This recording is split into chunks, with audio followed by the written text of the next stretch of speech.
El Ministerio Internacional Nueva Vida en Cristo presenta Momentos de Reflexión, un mensaje para su vida diaria, con el pastor Misael Ocampo Rivera.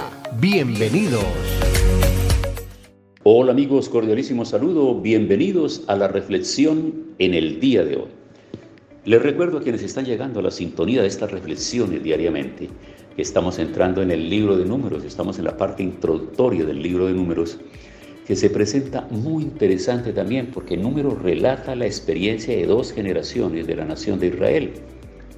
Recordemos que por allá en el Éxodo se nos habla a nosotros acerca de lo que Dios va a sentenciar con este pueblo, porque cuando van a entrar a la tierra prometida, todos los mayores de 20 años han muerto en el desierto por ser gente rebelde, desobediente, que no logró transformar su manera de pensar. Interesante que en el Nuevo Testamento el apóstol Pablo nos insta a nosotros, insta a la iglesia, al pueblo de Cristo, al cuerpo de Cristo, universalmente hablando, en los diferentes lugares, a cambiar la manera de pensar para poder cambiar la manera de vivir. Entonces, cuando entramos nosotros al camino del Señor y permitimos que el Evangelio entre en nuestra mente y en nuestro corazón, tiene que empezar un proceso de transformación de la manera de pensar, de nuestros hábitos, de nuestra cultura, de todo aquello que traemos de nuestros ancestros y que traemos de la colectividad social en la que hemos vivido, los ambientes culturales, folclóricos y todo aquello que ha estado a nuestro alrededor, y mucho de ello está inclinado hacia la idolatría, hacia la hechicería, hacia tantas cosas del mundo. Cuando la palabra del Señor entra en la mente de la persona, empieza a transformarla, a cambiarla, a renovarla. Y dice, de modo que si alguno está en Cristo, nueva criatura es, las cosas viejas pasaron, y aquí todas son hechas nuevas.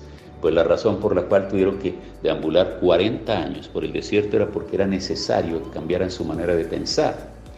Pero esa fue una generación desagradecida, una generación murmuradora, una generación que siempre estuvo sentenciando a sus líderes, desobedeciéndolos, criticándolos, queriendo cambiarlos y colocar a los líderes que ellos consideraron que eran más aptos y más hábiles en el desierto.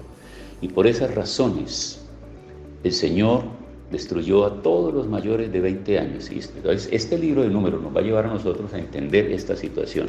Entonces relata la experiencia de 2 generaciones de la nación de Israel. La primera generación participó en el Éxodo de Egipto y su historia comienza en Éxodo capítulo 2, verso 23 y continúa a lo largo del Levítico y llega hasta los primeros 14 capítulos del libro de Números. Y esta generación fue censada para la guerra de conquista de Canaán.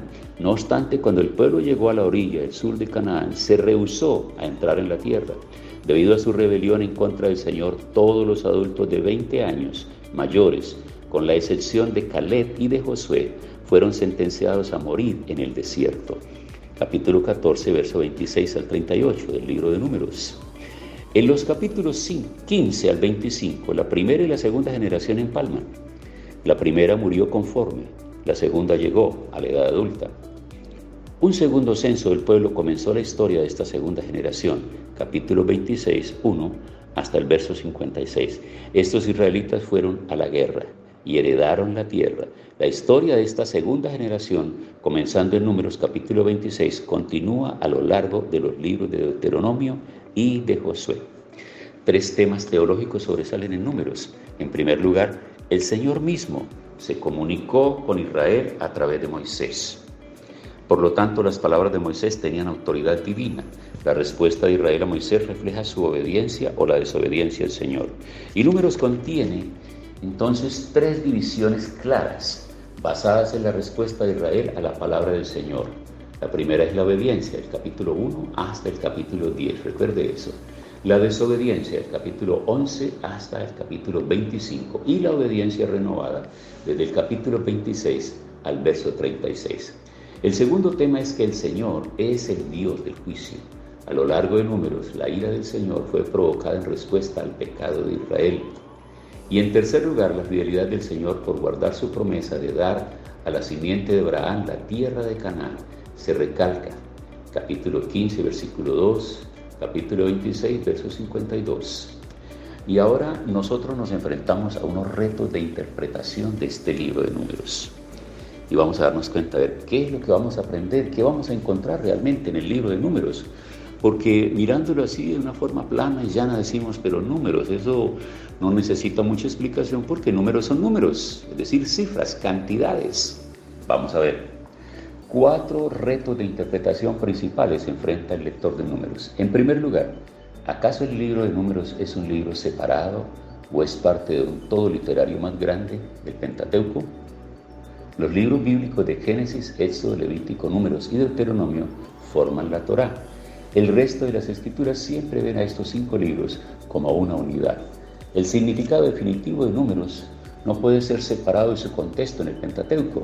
El primer versículo del libro habla del Señor, habla de Moisés, del tabernáculo y el éxodo de Egipto.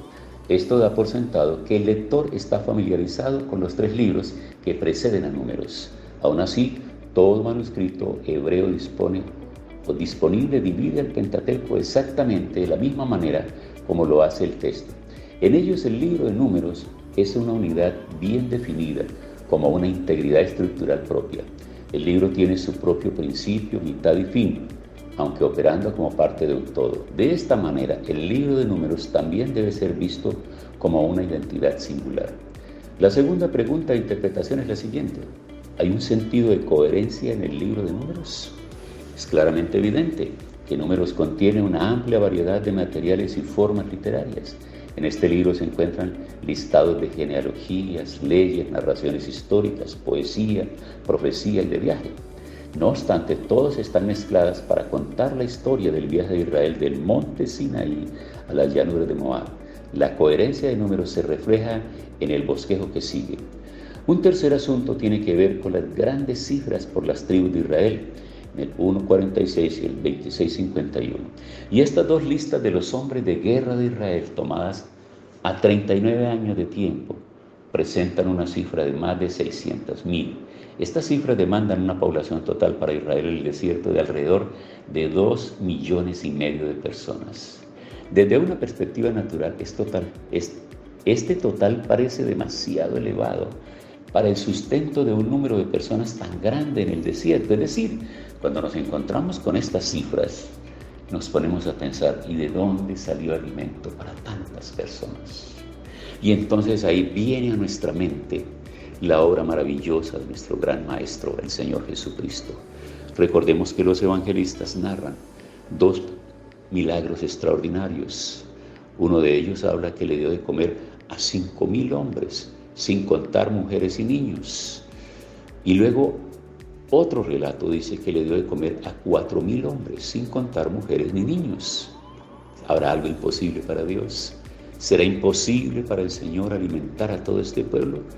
Entonces, cuando nos encontramos con estas cifras del censo que se da allá en el Antiguo Testamento, en la travesía para mirar cuántos son los hombres de guerra, y note que este censo está hablando solo de varones, no está contando mujeres, porque está hablando de hombres para la guerra. Y el primero habla de 600,000 y el segundo de 2,5 millones. Y desde esta perspectiva natural, este total parece demasiado elevado para el sustento de un número de personas tan grande en el desierto. No obstante, debe reconocerse que el Señor cuidó de Israel sobrenaturalmente durante 40 años. Deuteronomio en el capítulo 8, versículo 1 al 5, lo relata. Por lo tanto, las grandes cifras deben ser aceptadas literalmente. ¿Por qué? No tenemos por qué dudar.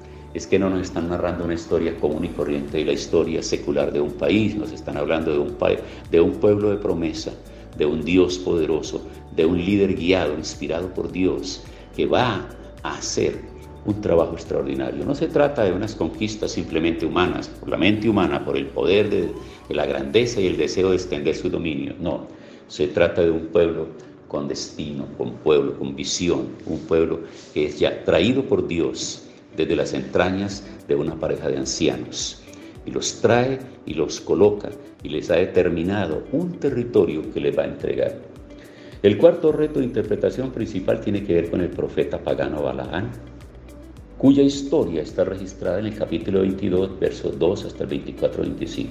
Y aunque Balaán decía conocer al Señor, las Escrituras coherentemente se refieren a él como un falso profeta. El Señor usó a Balaán como su vocero para hablar las verdaderas palabras que él colocó en su boca. Entonces, amigos, promete el libro de Números llevarnos a nosotros a tener nuevas experiencias con la palabra. Seguramente va a haber recopilación de lo que vimos en Éxodo, de lo que vimos en Levítico, pero algunos detalles nuevos que van a aparecer aquí en este libro, de manera que estamos advertidos para que diariamente estemos ahí. Y no podemos perdernos una reflexión de cada día, porque cuando perdemos la reflexión de un día y entramos en la del siguiente, estamos desconectados. Así que la invitación es a estar juiciosos, sin importar el horario en que la reciban en cada país. El momento en que ustedes tengan para escucharla, por favor, ánimo, prestemos atención. Algo nuevo tendrá el Señor para enseñarnos cada día. Acompáñenme en la oración. Señor, muchas gracias. Quiero alabar y bendecir tu nombre.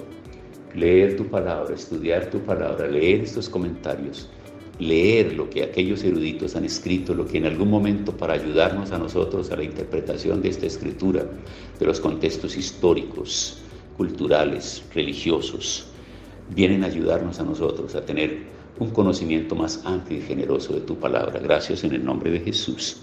Amén.